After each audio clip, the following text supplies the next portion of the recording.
ବୈଜ୍ଞାନିକ ପାଣିପାଗ କେନ୍ଦ୍ରରୁ ଯାହା ସୂଚନା ମିଳିଛି, ଆସନ୍ତା 23ରୁ ଉତ୍ତର ଆଭ୍ୟନ୍ତରୀଣ ଓଡ଼ିଶାରେ ପ୍ରବଳ ବର୍ଷା ନେଇ 17 ଜିଲ୍ଲାକୁ ୟେଲୋ ଆଲର୍ଟ ଜାରି କରାଯାଇଛି। ତେବେ ଖବର ବିଷୟରେ ସମ୍ପୂର୍ଣ୍ଣ ଅପଡେଟ୍ ଜାଣିବା, କିନ୍ତୁ ତା ପୂର୍ବରୁ ଭିଡ଼ିଓ ଗୋଟେ ଲାଇକ୍ କରନ୍ତୁ, ସାଙ୍ଗମାନଙ୍କ ସହିତ ସେୟାର କରନ୍ତୁ ଏବଂ ଯଦି ଆପଣମାନେ ଆମ ଚ୍ୟାନେଲ ପାଇଁ ନୂଆ ପ୍ରଥମ ଥର ଆମ ଚ୍ୟାନେଲକୁ ଦେଖୁଥିବେ ତାହେଲେ ଏବେ ହିଁ ଚ୍ୟାନେଲକୁ ସବସ୍କ୍ରାଇବ୍ କରି ପାଖରେ ଥିବା ବେଲ୍ ଆଇକନକୁ କ୍ଲିକ୍ କରି ଅଲ୍ ଉପରେ କ୍ଲିକ୍ କରନ୍ତୁ।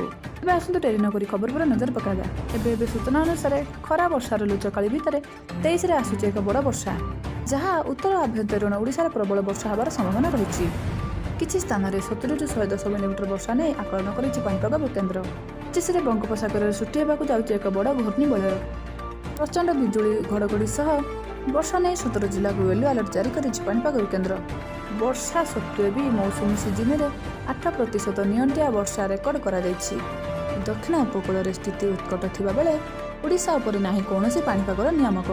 ଫଳରେ ସାରା ରାଜ୍ୟରେ କେଉଁଠି ଘଡ଼ଘଡ଼ି ବିଜୁଳି ସହ ବର୍ଷା ହେଉଛି ତ କେଉଁଠି ରାଜ କରୁଛି ଗରମ ଆଉ ଗୁଳୁଗୁଳି। ଆସନ୍ତା 2 ଦିନ ପର୍ଯ୍ୟନ୍ତ ରାଜ୍ୟରେ ଏଭଳି ସ୍ଥିତି ଜାରି ରହିବ। ସମ୍ଭାବ୍ୟ ଘୂର୍ଣ୍ଣିବଳୟ ପ୍ରଭାବରେ ବଦଳିବ ବାୟୁ ଚଳାଚଳର ପ୍ରକ୍ରିୟା। ପ୍ରଭାବରେ 23 ତାରିଖରେ ପ୍ରବଳ ବର୍ଷା ନେଇ ବାଲେଶ୍ୱର, ମୟୂରଭଞ୍ଜ, କେନ୍ଦୁଝର ଓ ଆସନ୍ତା 2 ଦିନ ପର୍ଯ୍ୟନ୍ତ ରାଜ୍ୟରେ ଏଭଳି ସ୍ଥିତି ଜାରି ରହିବ। ସମ୍ଭାବ୍ୟ ଘୂର୍ଣ୍ଣିବଳୟ ପ୍ରଭାବରେ ବଦଳିବ ବାୟୁ ଚଳାଚଳର ପ୍ରକ୍ରିୟା।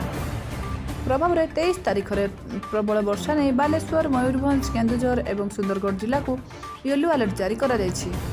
ବାରମ୍ବାର ଲଘୁଚାପ ସତ୍ତ୍ୱେ ବି ରାଜ୍ୟରେ ନିଅଣ୍ଟିଆ ବର୍ଷା ରେକର୍ଡ ହୋଇଛି। ଜୁନ୍ 1 ତାରିଖରୁ ଆଜି ପର୍ଯ୍ୟନ୍ତ ସ୍ୱାଭାବିକ ଠାରୁ 8% ନିଅଣ୍ଟିଆ ବର୍ଷା ରେକର୍ଡ ହୋଇଥିବା ବେଳେ 11ଟି ଜିଲ୍ଲାରେ ଉତ୍କଟ ସ୍ଥିତି ଦେଖିବାକୁ ମିଳିଛି। ଏଥିପାଇଁ ଆପଣମାନେ ସତର୍କ ରୁହନ୍ତୁ। ତେବେ ଏହା ହିଁ ଥିଲା ଆଜିର ପାଣିପାଗର ଅପଡେଟ୍।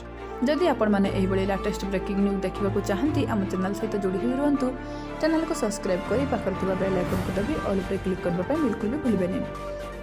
ତେବେ ଆପଣମାନେ ଆମ ଚ୍ୟାନେଲ ମାଧ୍ୟମରେ ସବୁବେଳେ ଲାଟେଷ୍ଟ ବ୍ରେକିଂ ନ୍ୟୁଜ୍ ଦେଖିପାରିବେ, ସବୁବେଳେ ସଠିକ୍ ସୂଚନା ପାଇପାରିବେ।